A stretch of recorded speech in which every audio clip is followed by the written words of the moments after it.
You're listening to the Talk Box Inside. You're listening to the Talk Box.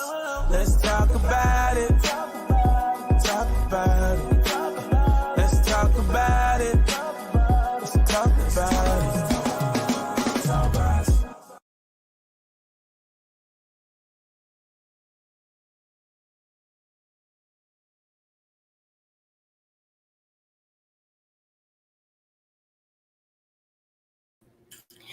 Good morning, good morning, good morning. Rise and shine. It's your girl Sonia here on the Talk Box. I just want to welcome you this morning. We appreciate you tuning in. We do have a special guest that's going to be coming on with us today. I hope all is well. And guess what? Today is another opportunity to get some things right that we didn't quite get right on yesterday. That's why it is Thankful Thursday. And today we are talking about our children. What about our children? We hear about all of the school shootings. We hear about the transgender issue. We hear about the difference in parenting and that sort of thing and childhood trauma.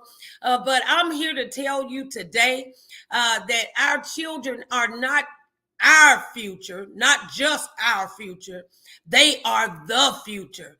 So we need to get in a hurry trying to protect our babies from guns, protect our babies from childhood trauma, protect our babies. So I am so excited today that we're going to be on speaking with our guest, Pastor James Turner from New Hope Church.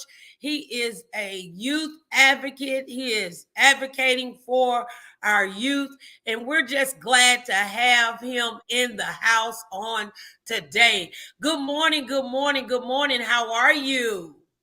Good morning, doing well. It's bright and early. Good.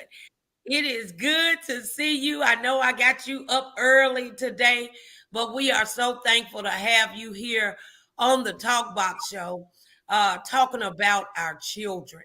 I was just saying how everything is going on in the world, the shootings, the school shootings, the transgender issue, all of that. But we've got to learn how to live in peace, number one. And we got to allow to people to hear us, and we need to sit still and listen to them.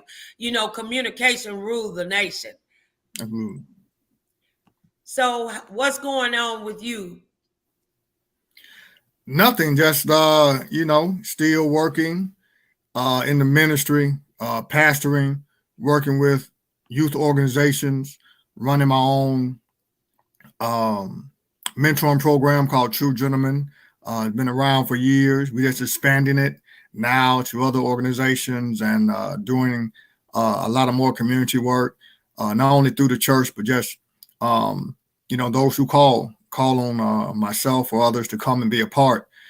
And just continue to fight this good fight when it comes to social justice, civil rights, and what is going on in Tennessee. So it keeps me busy, standing alongside,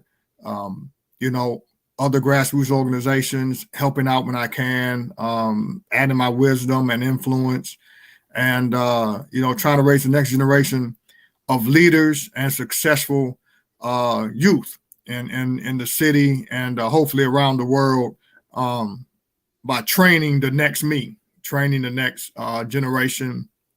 And so I'll be able to, at some point, not retire, but just stand more and more and more back in the shadows and help push my young people and push them into leadership and train them and give them all my expertise. And I just love seeing that, seeing other young people take the stand, taking the leadership initiative. And I'm seeing that now more and more. And I just want to just continue to push them and offer my support and stand beside and behind them and pushing them to their greatness, which they're already shown. You know, we were talking earlier, Mm-hmm. and we were talking about how we old heads need to go ahead and pass the baton sometimes, Right. and that's Absolutely. okay. Yeah. But we can't pass the baton if we're not doing anything, if we're Right. not trying to help our children, if Yeah. we're not advocating for gun control, if we're not advocating to protect our babies. Mm-hmm. So I'm just asking you, as an advocate for our young people, what do we need to do? Well, first of all, my heart again goes out to all of the covenant victims and their families and the children who have to experience that trauma.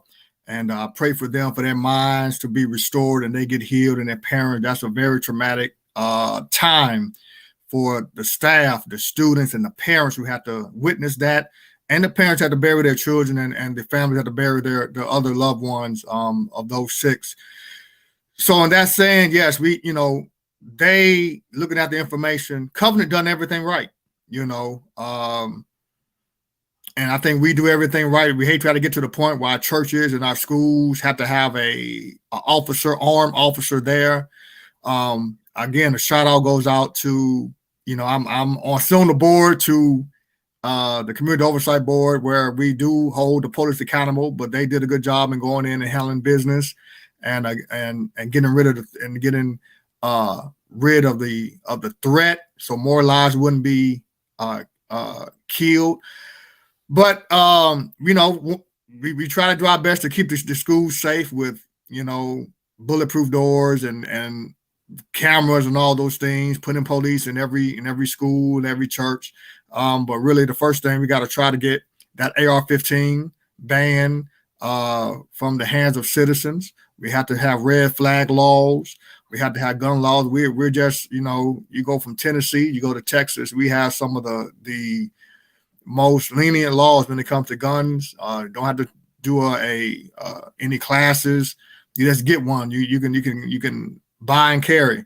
And so these are things we got to work for. And I think what you saw last week, even from the exposure to my brothers, Justin Jones and Justin Pearson, thank you that they made it back. Our city council of Nashville and the city council of Memphis just brought them back. But you have, we have to fight these legislation. But you see what's going on in Tennessee. You see what's going on today. That the NRA runs the Republican Party, and they're just following suit, and they're going to choose profit. They're going to choose their luxury life. And long as it's not their kids getting killed or their kids not in the best of schools, they're not going to care. So they're going to meddle in Nashville. They're going to meddle in places like Murfreesboro and Memphis, and they're just going to continue until we stand up and do what Georgia did a few years back with Stacey Abrams. Get out the vote, register as many people, and turn this state blue. And until we do that, they're going to have the run of the supermajority, and they're going to continue to do what they want to do, and they're going to continue to be ran by corporations. But we have to do our part. We rank 50th in voter turnout in Tennessee, 50th. Oh, wow. And so and that's across all racial lines, especially in the Black community. And so if we just get out and vote, register and vote, we can flip these seats. We can take over and not hire, but vote in those persons who care about the least, the left out, and the leftovers. And then we can take care of these gun laws, take care of, they try to disband the community oversight boards across the state. They're again, you see what they did, even though we got an injunction. And so shout out to all the grassroots organizations to file that and some of the council persons to file that lawsuit against the state to stop, to cut the city council in half. But you see what we're up against. And so these are the things that even when we fight, even when we march, even when we know to do the right thing, you have people in power who don't care because their children, their loved ones, they're not living in our cities. They're not dealing with our issues because they living in Ivy Towers, they're living in their mansions, and they don't care about those who are trying to do the right thing And as I said before, their kid not infected, their kids are homeschooled or whatever. They're not gonna care about any of us, and they're gonna follow suit with Trump. They're gonna follow suit with the party, and they don't care. So all the hollering, they're not gonna care about nothing, because their mind is made up of what they want to do in their agenda. Well, what I was saying too is our children. We used to say our children are our future. I just want to reiterate that they're not just our future; they are the future. Mm-hmm. When you look back in history, it was the young folk that did all the marching, the young folk that went to the lunch counters and sat down and was beaten and brutalized and chained to trucks and led through the city. It was the young folk.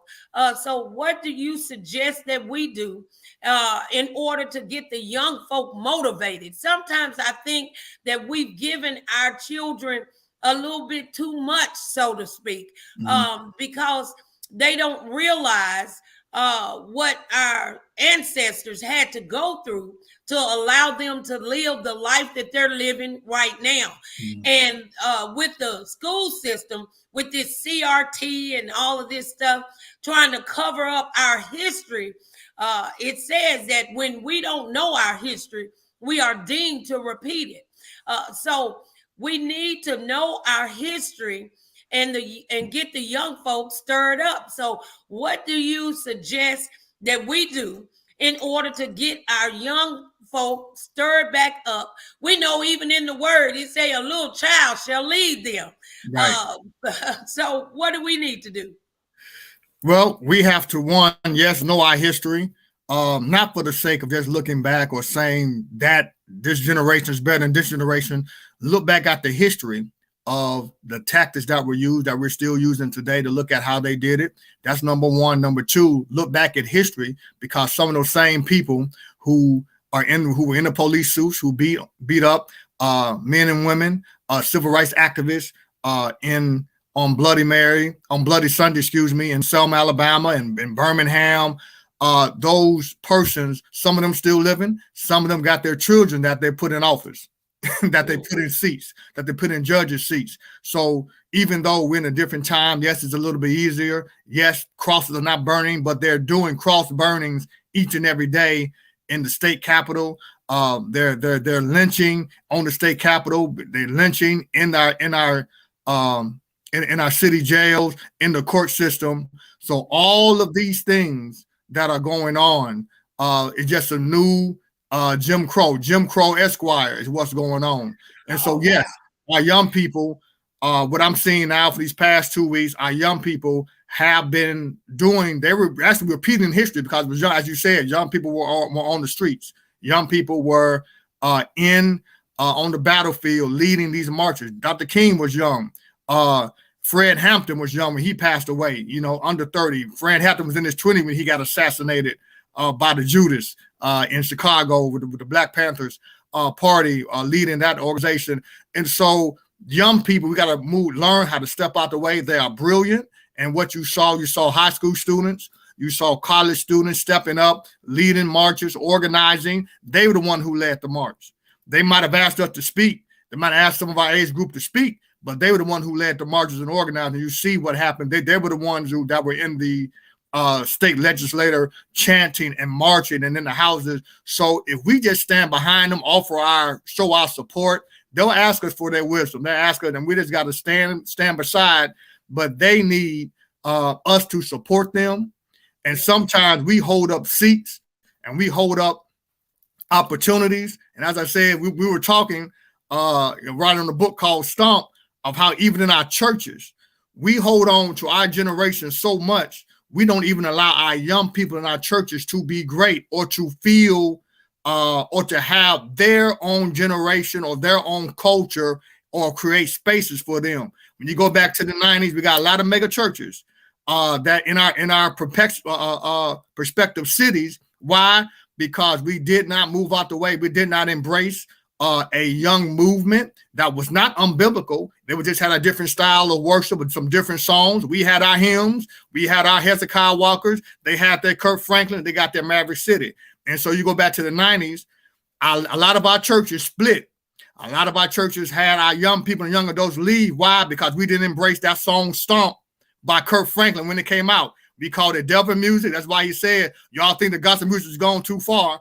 And a lot of churches preached about, not about helping the community, not about helping the young people, but bashing Kirk Franklin, bashing dress codes, bashing whether your dress is too short, whether you can't wear pants, whether you wear jeans on what Sunday. And so guess what? Young people and young adults walked out of our churches and they went down to the church who said, or a young preacher started a church in that city and said, hey, man, we love Kirk Franklin. He ain't done nothing unbiblical. He's not a devil worshiper. He's not this. There were some churches that had to vote in drums.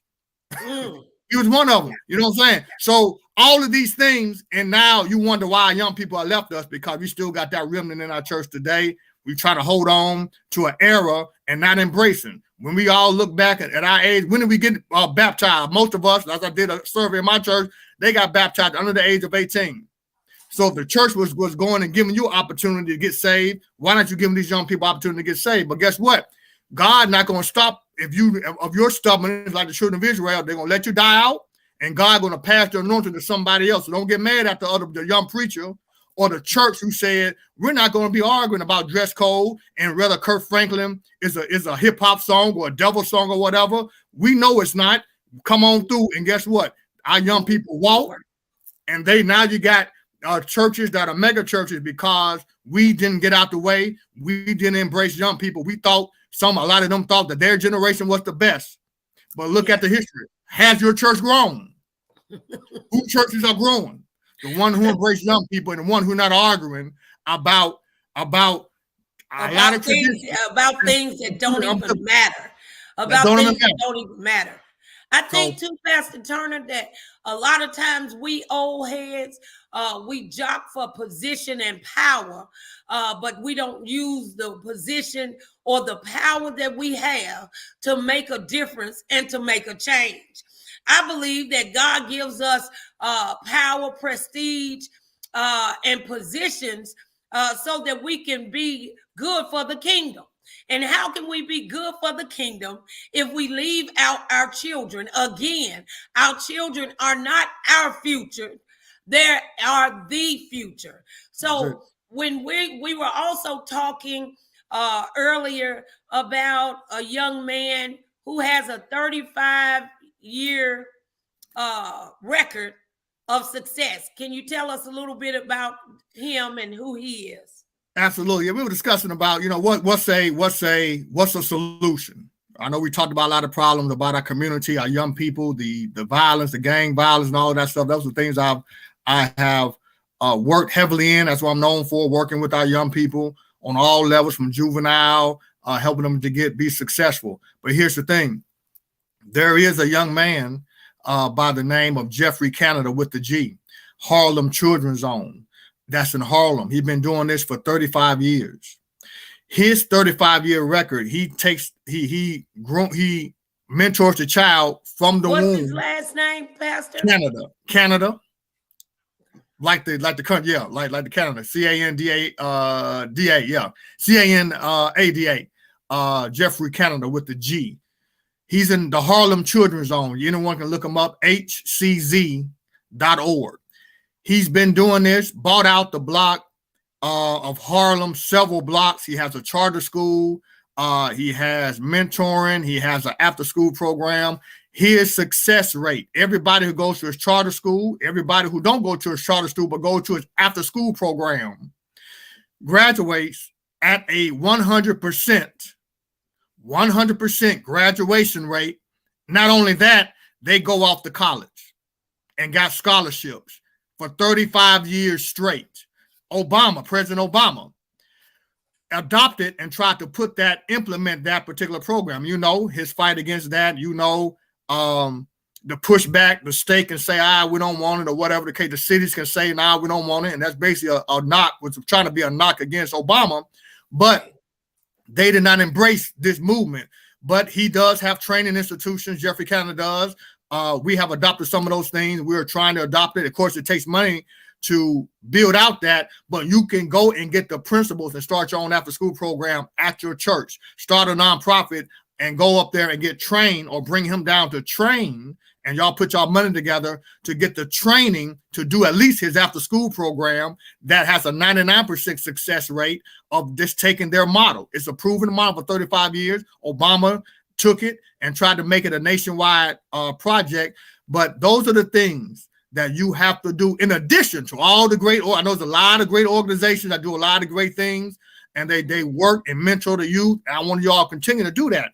But look at someone who has to have a 35-year track record, that every kid in one of the worst cities, the worst areas of New York, Harlem, turn that particular area around, and every kid for 35 years have gone on to college. And I'm not to say here to say every kid is, I hate when people say, every kid not college material. Yes, every kid is college material. But if they choose to do a trade, I'm supportive of trade. I support our local unions and their after-school and their apprenticeship programs here, because every kid might not have the goal to go to college, but at least they are prepared and have the mind to go to college. And that's all we want to do, prepare them to go to college, but they want to choose to go do a trade, start a business, but at least you're prepared.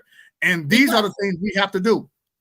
Because we know from statistics, and we know from history as well, one of the things that pushes crime up so high is poverty. Yeah. And one of the things that pushes poverty is uneducated. The lack of education. So if we educate our young sisters and our young brothers, our young children, and we educate them, that is a very great start to changing some things around. It's hard for you to live the abundant life that God has given us authority to live when you're hungry, when you can't feed your family, when you don't have transportation here, there, and everywhere. And yes, there are a lot of great organizations out there.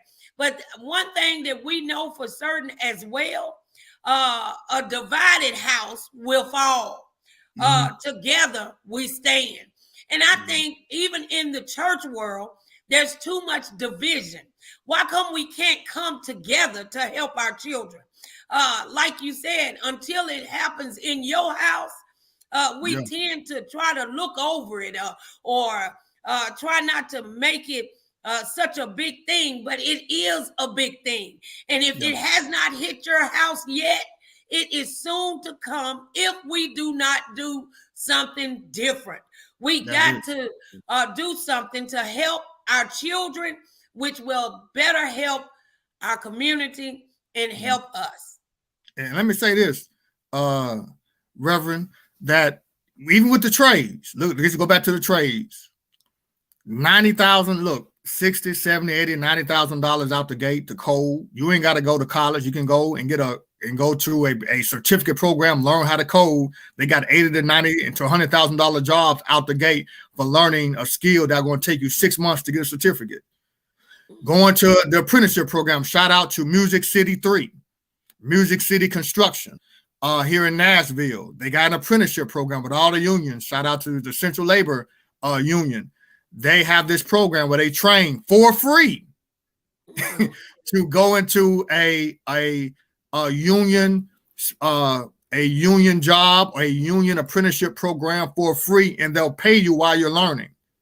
And when you get certified, when you get that certificate, you are making from $60,000 to $100,000. Then you can start your own side business and all that, because you already got the training to be a plumber, to be an electrician, to do construction, to build houses. So there are different avenues. As you said, these are ways that you just take 2 weeks out of your time, grind, take a 6-month course in coding after you get off work. In 6 months, your life can change. In 6 months, you can get out of poverty. And these are the things that we got to do. Let's give our children options. Those who want to go to college, go college. Those who want to go trade, do hair, be the best person, and get trained to do that and make your money get out of poverty and stop that generational curse of poverty in your family just by finishing up school, staying out of trouble, get work, put y'all money together, grind it out, and then you get 18. And 2 weeks after you turn 18, you can be on a job site, or you can be on your road to get your coding degree while you're working. In 6 months, you're going to be offered a $60,000 to $80,000 to $100,000 job out the gate. Right. So these are the things that are there. We just got to promote it, push it, and that will help some of the poverty issues that are going on. But we got to be there to help open up our churches to do so, to have the classes, to promote these things on our sites and things of that nature. And then you'll see a change when it comes to poverty. And we know there's other issues that we understand from the government and what their attack on our Black community and just helping pushing poverty. But we got to do our part too, to try to fight. While we fight, we got some practical things we can do to help individuals get money, get out of poverty, and have a career where they can take care of their family in a major way. Right. Well, I tell you what, I just want to give a shout out to everyone who's on the line right now. I appreciate you all the time. And we were asked a question. They said, where is it that when Obama was trying to implement, you said it was in New York, correct? Yeah, what happened? Again, the Harlem Children's. I think you put the website there, hcz.org. That if you go and look at his program, he's been on 60 Minutes, he's been on CNN, Jeffrey Canada. He got books out, he got documentaries about him. His success is on YouTube, is documented. And President Obama took that program and said, this needs to be a national program. Of course, to do that in your city, you got to have a mayor who's on board with that. But here's the issue me and you talked about. When people don't move out the way, everybody wants to say, I'm the one that created it. Right. I'm the one that did it. I'm the one that put together this program. Well, you need to move out the way. That's you. And so you allowing people to suffer because you trying to get some glory.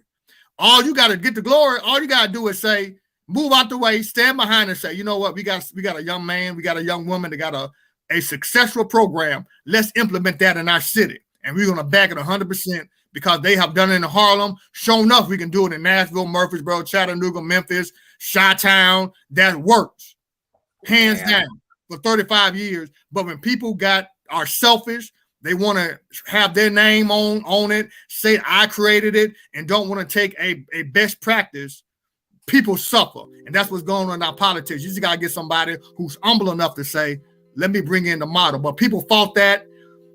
Persons fought that. Cities, councils fought that. Other people fought, maybe there were some persons who didn't like the program and they pushed against it. But people learn how to get out the way. Let the people who God got their hand on, just stand beside them. And when they go up, guess what? They're going to pull you up too. But you don't want the blessing. You don't want the overflow. Give me the overflow. I'll let you come in here and say, I give you all the credit. I just want to get in the back and get the overflow. Let me be the salsa as I lift you and hold you up. I don't give a flying flick about no doggone press or no doggone having, I did this. I just want to say, man, I brought this in and we helped so many thousand kids. And my joy is that we help a nation. We help the community. And people just got to learn how to get out the way, stop being selfish, and get off their ego. And you see some things change. Yeah, that is so true. That is so true, Pastor Turner. And we do thank you so very much for all of your words of wisdom and the information that you gave to us, because we know that information is power. Knowledge is power. So we don't need to just know the information. We need to also not be hearers, but doers. Contact your congressman, your mayor of your city. Go to the different churches and let's band together. Again, together we stand. Divided we fall. So God is looking for some folk to step up to the plate and we are responsible for our children. So let's do something about it. Thank you so very much, Pastor Turner, for coming on with us today. I hope to see everybody on tomorrow. Tomorrow is Freestyle Friday, and we're going to have a good time. And today, you guys, is Thankful Thursday. What are you thankful for? If we learn how to be thankful instead of murmuring and complaining, that is the first step for you living the abundant life that you have permission to live. Thank you so very much. And you guys have a blessed day. We'll see you tomorrow, same time, same place.